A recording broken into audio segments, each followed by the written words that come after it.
What's going on, everyone? It's the Hub City Hoops Talk podcast. We got Jacob Harris back in the mix today. Jacob, how's it going, man? How you feeling? Well, better than yesterday. I seem to have caught whatever the basketball team has as well. But you know what? It's we're gonna get through it, and you know what? I'll be back on the court before you know it. I was gonna say you're such a warrior, man. Look at you. You're over here powering through the podcast episode. Yet alone, I mean, playing a basketball game is nothing, right? I mean, getting on the Of court, 40 course. minutes, playing 6'9", 7-foot athletes, no big deal. But I'm Austin Massey, guys. We got a fun episode for you today. We're going to be going over basketball recruiting today. So we're going to actually go over 2024 class, 2025 class, and 2026. So really the next 3 high school seasons we're talking about. But Texas Tech really invested a lot of manpower and kind of staff resources on the high school kind of recruiting scene when they hired, Kellen Buffington, obviously, and Luke Barnwell. Both of those guys were, very well known throughout the high school recruiting scene. Buff was kind of running his own circuit of sorts, and he did some scouting services and things like that. Luke Barnwell was actually the head coach at Sunrise Christian, which is a pretty famous, high school basketball team in that scene. So, Jacob, I'm going to go ahead and start in 2024. I believe you had actually tweeted about it pretty early on, but Leon Horner just completed his unofficial visit last week into Texas Tech. Unfortunately, Texas Tech lost to Cincinnati, but was still a really good environment. And really, guys, the latest on Leon Horner is he is, he's a lengthy kind of wingish, kind of a tweener guard almost. I would consider him a wing, but sounds like his visit went very well. I believe he's choosing between Texas Tech and Marquette at this point. But key thing to note with Leon Horner is he hasn't actually received an offer from Texas Tech quite yet. We don't know if or when that's going to come, but Jacob and I feel pretty confident after kind of talking to different people that, if Texas Tech was to offer Leon, that they have a good chance to go ahead and land him. But 2024, Jacob, I think you and I are both expecting that class to be relatively small for Grant McCaslin. Yeah, absolutely. I think I don't think if Leon doesn't end up here, I don't believe they end up with anybody else unless, Yeah. there's a decommitment or a coaching change or something like that from somewhere else. So yeah, that's about it there. It just kind of reminds me a little bit of the Emily Yalaho Yeah. situation, kind of last minute. Leon's recruitment's kind of heating up a little bit. So really excited to see what happens. Yeah, excited to see what happens. Again, guys, 2024 is probably going to be not a lot of action there. I think you'll see McCaslin, attack the portal pretty hard this offseason. Tech needs to get older and they need to get longer. You're not going to be able to do that with freshmen, unfortunately. But you do want to start kind of building your core foundation, kind of like Mark Adams did in his, his second year, I guess. But, look how that's kind of paying dividends now with Pop Isaacs, obviously one of the best guards in the entire country. So Jacob, let's go ahead and move into 2025. This is where things start to kind of heat up. So Yes, sir. talk to us about what targets are, Texas Tech's going after in 2025 right now. So there seems to be a kind of a trio at the top of their recruiting Yeah. list. Obviously, starting with Jaden Toombs, 4-star center originally. His hometown's Amarillo. They're really pitching him to kind of come home, be the hometown hero. He took an official visit back in the summer. As of right now, I talked to him a couple weeks ago. He didn't really have any other visits planned. A couple other schools that are after him are like LSU, Oklahoma's recently entered the picture. But he has a really, really good relationship with Buffington, and that would probably be, it's out of these 3, this is probably the one I'm the most confident the Red Raiders are going to land.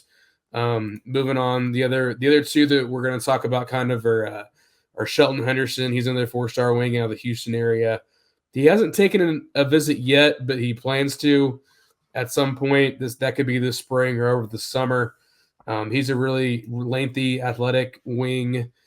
And then the third one is probably going to be Kingston Fleming, point guard out of San Antonio. Really, really quick. I think he's a really good system fit personally. And they're battling it out with Houston and a couple others like Baylor as well. And the same with Shelton Henderson. Houston's recruiting him pretty hard. So is our schools like Texas, and I believe Baylor's in on him too. Yeah, so I think a couple of notes on these guys. All three of them, I would say Texas Tech is heavily in the mix with. I think we're looking at Texas Tech being in all of these guys kind of top three or top four at this point.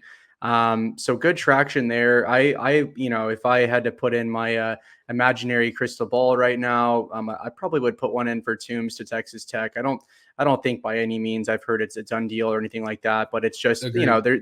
there's some confidence there with Toombs being from the area. Texas Tech was one of the first schools to kind of offer him, and a lot of trust there between him and the staff. And I think that he fits a pretty clear need in a front court that's very small and not very physical. So he's a guy that could come right in and kind of at least have some kind of role off the bench as a freshman. Don't be surprised. He's that physical. And then Shelton Henderson.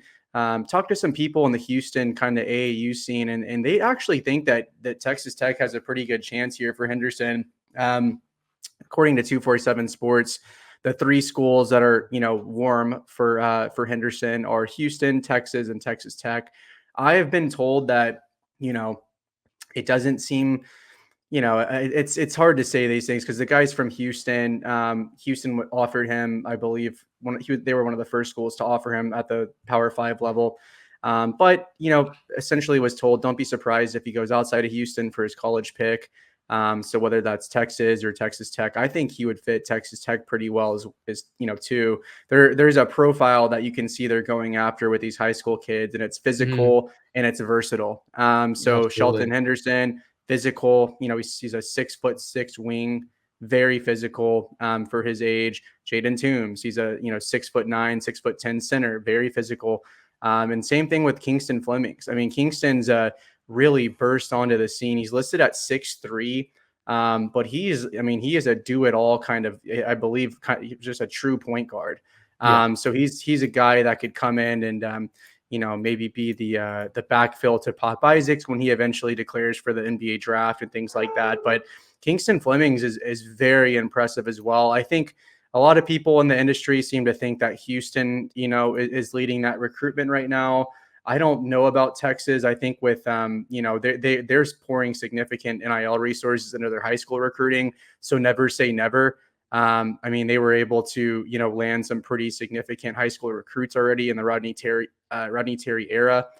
So never ruled them out either. But I do think Tech has a little bit of work to do. He's already taken an official visit to Texas Tech, but don't be surprised if there is an unofficial visit upcoming for Kingston Flemings. We've been told that could happen, over the next month or two, and maybe even as early as like the Kansas game. So we'll see what happens there. And then Jacob, let's talk about 2026 a little bit. I know I put out a tweet a couple of days ago just stating that Texas Tech would have two 2026 kids in for unofficial visits for the UCF game this Saturday. I'm sorry. Alex Barther and Davion Adkins, both actually, of course, Buff is the DFW guy, but both players from the DFW area, both top 6 players in the state of Texas in 2026. Jacob, I guess any other players that we're missing in 2026 or anyone else to keep an eye out on? I would say the other one that they're highly on is Dakari Spear. He's a 6'3" combo guard. He's actually per 247. He's actually rated as a top player in Texas right now. Top 45ish nationally. They've already offered him. I believe he plans on taking a visit at some point as well. Again, not sure if it'll be during the season or during the summer, but he's another guy we should be looking at for the 2026 class. Another very physical basketball player. Yeah. And I think that's what you're going to see. It's funny how this year's Texas Tech team has kind of come to You look at their weaknesses and you kind of see that Texas Tech's a little small this year. They're not very physical, not very athletic. We were joking about it in one of our group messages earlier, and we were like, it's going to be funny next season when Texas Tech is bigger than everyone, they're stronger than everyone, more athletic. Because I think Grant McCaslin is going to really take in a lot of the stuff that maybe they didn't. And another thing to mention about all of this is it's not necessarily that Grant McCaslin didn't prioritize those things last offseason. He's got a pretty late start on the portal, whole situation. I mean, most of these coaches, a lot of them are starting, during the NCAA tournaments, before the NCAA tournament. McCaslin didn't start recruiting for Tech until long after the NIT finished, and he was kind of solidified. I mean, he had to hire a whole staff. He had to retain his current team. So it was a very slow burn in the portal, and Tech was off. They were pretty behind in terms of timeline. So Jacob and I are both pretty much expecting Grant McCaslin to crush it in the transfer portal this offseason. Tech has the NIL to compete with anyone in the Big 12, especially the new Big 12. I think Texas obviously has a lot of money to offer to just about anyone on football and basketball. But, with them gone, I mean, Tech can compete really with anyone. Arizona definitely is up there on the NIL front. But, the new Big 12, Tech is looking really good. They're positioned well. But Jacob, let's talk about philosophy and things like that. I guess just for overall recruitment, are you noticing a trend as well with the kind of guys they're going after? Oh, absolutely. They're going after some versatile, big, long, physical guys that can play multiple positions. I mean, that are really going to try to get to the rim. Because there's a lot of good shooters out there, but as we've kind of seen this year, with the exception of Pop Isaacs and sometimes Joe Toussaint, there's not really a guy that can just go get a bucket near the rim, really forces what we've seen this year, offensively is when Texas Tech is able to get to the rim and, kick out, distribute from there, really good things happen. And when those things don't happen, the offense seems really stagnant. Yeah, I feel like that's if Texas Tech had like two slashers on this roster, they would be so freaking good. I mean, they're Devin Cambridge was like, it's so unfortunate that he got hurt because he's like right now with the way the team's playing. I think that obviously there's an argument to be made that the Texas Tech offense really took a big step forward with him after he got hurt because they went much smaller and it gave guys like Kerwin Walton more opportunity. But at the same time, it's like, man, would it be nice to have Devin Cambridge to throw in there for 25, 30 minutes a game, stick him on the other team's best wing or, guard. I mean, that, looking back at that Cincinnati game, that Dan Skillings guy, I think that's what his name was. He just tore Tech up. And this is not really a guy that is really known for scoring either. And it's just the one thing that stood out was he was just longer and more physical than every Texas Tech guard and just kind of bullied him in the paint and got his way. So again, Grant McCaslin's a smart guy. Like you see the kind of people he's recruiting. Don't expect that to change for the transfer portal guys. Like I expect Tech to be pretty big next year, much more athletic. Obviously, Jacob and I are going to be at the forefront of all of the transfer portal recruiting news and all that. But there's a lot to look forward to with high school as well. Buff and Luke Barnwell are two of the best in the business. You can damn sure expect that they're going to land some guys and they're going to be guys that fit Texas Tech system. And I'm really impressed with the kind of freedom that Grant McCaslin gives his guys. You know what I mean? I mean, look at Pop Isaacs. I mean, Pop Isaacs is a young sophomore guard who's, been averaging 20 points a game in conference play, and he's getting a ton of shots. And I mean, Grant McCaslin, he's not deterring that at all. He wants that. He wants to give his guys freedom. So as this is a fun style of ball Texas Tech's playing. They're focused on offense. They're moving the ball, top 10, analytical offense. So it's exciting stuff. I think this is a much more fun system for recruits than the Chris Beard system was, or the Mark Adams system. Definitely the Mark Adams system. Are you telling me kids don't want to play 1980s style offense? Come on now. I mean, it's just a long shot, Yeah, I mean, every recruit I talk to nowadays, they always want to play defense first, and they want to run a stagnant, old motion offense, and they're okay scoring 60 a game. So, but it's funny because a lot of people thought when they hired Grant McCasland, like, hey, that's what you're gonna get, and Yeah. it's like. The cool thing that I always, anytime I listen to Grant McCasland interviews in the past when he was at UNT, he's always like, hey, listen, like, we're going to play to the strengths of the team. You know what I mean? So, like, if next year Texas Tech has a big, athletic, physical team, maybe the guard play and the shooting isn't as good as it is this year, then guess what? They're going to be a top 10 defense next year, and they'll probably be not as good of an offense. So I love that about Grant McCasland. He's not going to try to force a team to be something it's not, and something that you're seeing this year, quite frankly. I mean, this is not a team that's ever going to be elite defensively. It's just not, you just don't have it. And I think Grant McCasland's okay with that, and they're still trying to win games with kind of what they got. So I love that. It's a lot to look forward to on the recruiting front, guys.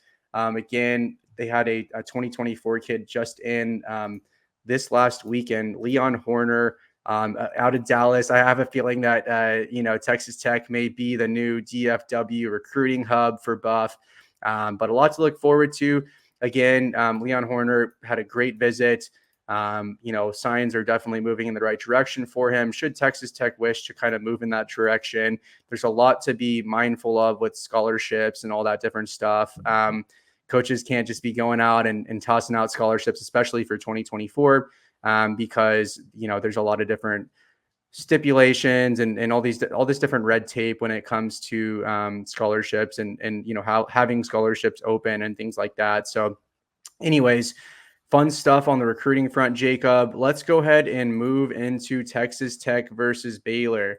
I am going to start off just by saying that this team is going to be banged up tomorrow. They not in terms of their physical health. I mean, it is their physical health, I guess, to say the least. So Jacob's got the flu. Just about everyone in Lubbock's got the flu, apparently. But it does sound like it could actually be worse for Tech than it was against Cincinnati. Sounds like there are now multiple players. Jacob and I, it doesn't take a rocket scientist to put things together. But we have some direct knowledge that, Pop Isaacs was not feeling his best self last game. Warren Washington was not feeling his best self. Obviously, Lamar Washington was out. So that's, if you guys go look at Devin Cambridge's Instagram story from earlier today, poor Warren Washington just looks like he's dying on a training table. He's got like 3 Gatorade bottles around him, and he's wearing a mask. And this 7-foot dude is like curled up in the fetal position. Yeah. Looks like he feels just like trash. Like I feel for the dude because I know what he's going through, because I felt like that for like the last week. Okay, yeah. It's terrible. Goodness. It's not good. It's not good, guys. From what we've been told, it's not good. They're not going to be at 100%, not even close. There is even potential that maybe some guys aren't going to play that did play last game. We don't really know the specifics in terms of names like that. But, again, two Texas Tech starters against Cincinnati, clearly sick with the flu, played their ass off, tried their hardest. Even there were some rumors out there that Warren Washington was throwing up at the halftime, and, Pop Isaacs was, just completely out of it. So kudos to those guys. They left it all on the court. I mean, dude, I got the flu a couple months ago. Let me just be the first one to say, there's no way in hell I could have played a basketball game. I mean, there's just simply no way.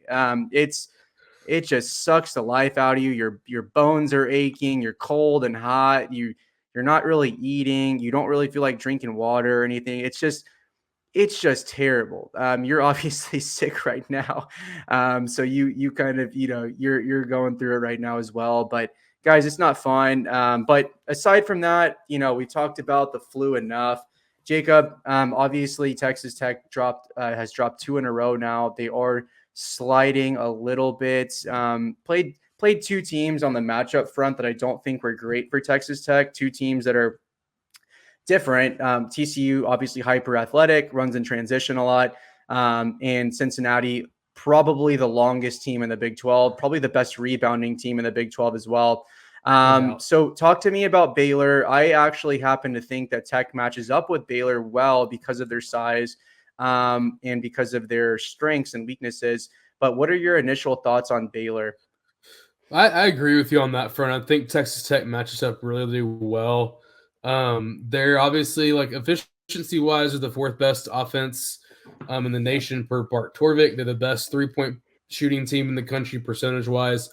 And then besides the 3-point number, there's just not much else they're just like super good at. They're okay at everything, but they're just so elite shooting it from the perimeter. They usually have four guys out there at all times that can shoot the rock pretty well. Texas Tech not great at 3-point defense. They're ranked 226 in the country.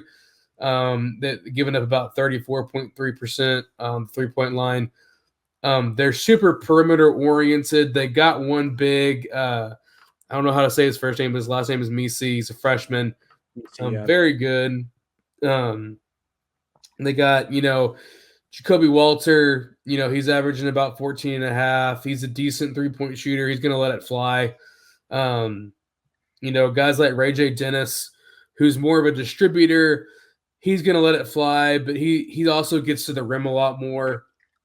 Guys like Langston Love, who at times, Langston Love's shooting about 50% from three, and I wish I was over exaggerating that number. Like the dude's shooting 49.3% from behind the arc on about 3.5 attempts per game. Like the dude's automatic from out there. He's kind of like Kerwin. If he's open, if his feet are set, it's going in. Yeah. But man, they're good. But like you said, they match up super well with Texas, or Texas Tech matches up super well with them.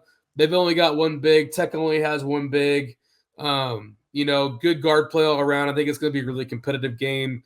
The big question, like we kind of talked about, how strong is Texas Tech going to be able to come out? Because they got a bunch of guys sick, and it sucks. Yeah, a bunch of guys sick. There is a chance that this game could be played, at with a different rotation or different starters Yeah, than Texas Tech has had for the year. But I mean, let's just assume that everyone plays, all the starters play, which again, I mean, it seems like based on the Instagram story from Devin Cambridge alone, there is a chance that Warren Washington may just not play at all. And I know that Pop was dealing with some sickness as well. So who knows, right? But if one of those guys don't play, I don't really feel too hot about Texas Tech's chances. Then, I mean, because think about it, if Warren Washington doesn't play, then you're starting Robert Jennings, who actually had a great game against Cincinnati. But incredible. then it's not even about Robert Jennings; it's about who comes in after him. And it's like Yeah, obviously it's so funny because the fans are like, "Where's Kyron?" All this. There's all this outrage. Guys, let's just put the Kyron thing to bed. He's not going to play this year. I promise you that.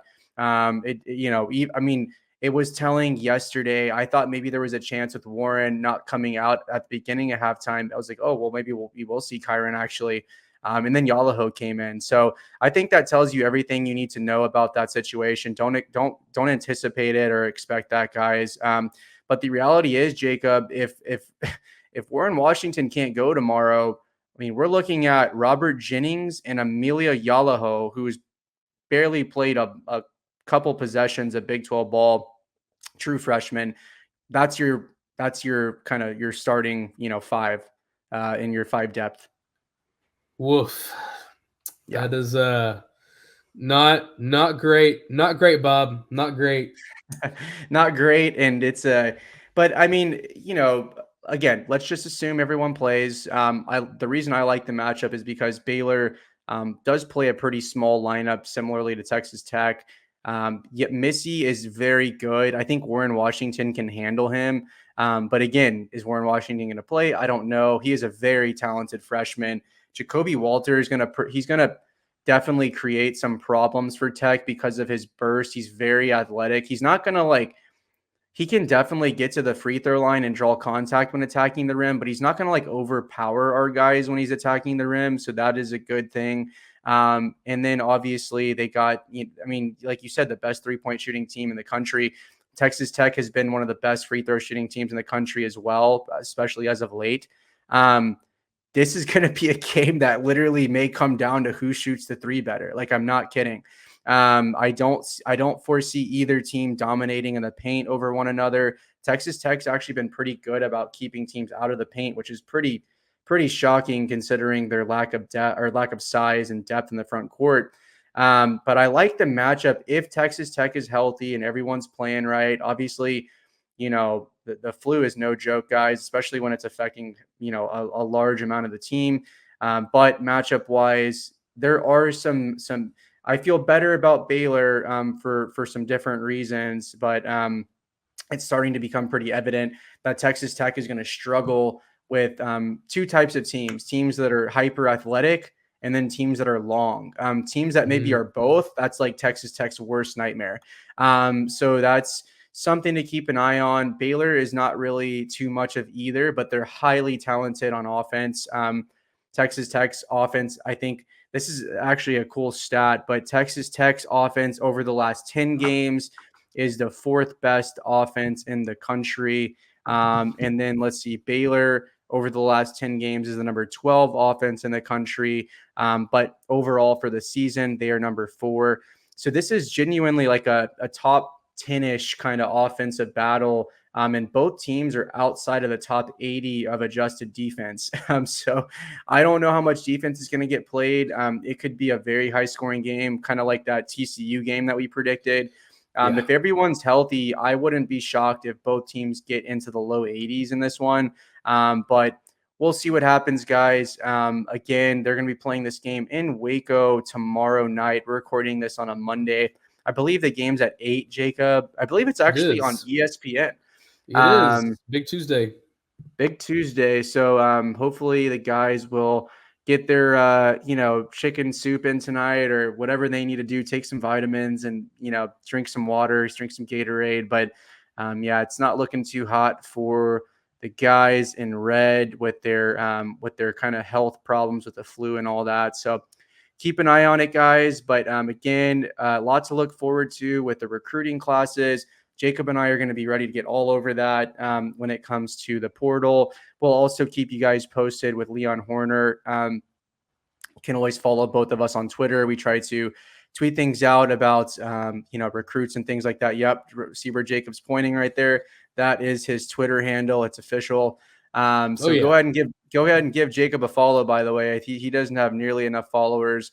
But yeah, guys, it's been real. We're going to go ahead and get this episode published tonight. And as always, hit that subscribe button, hit the like button, get us to 200 followers in the next couple of weeks. We'll do a fun giveaway in the coming weeks. And yeah, guys, thanks for staying tuned.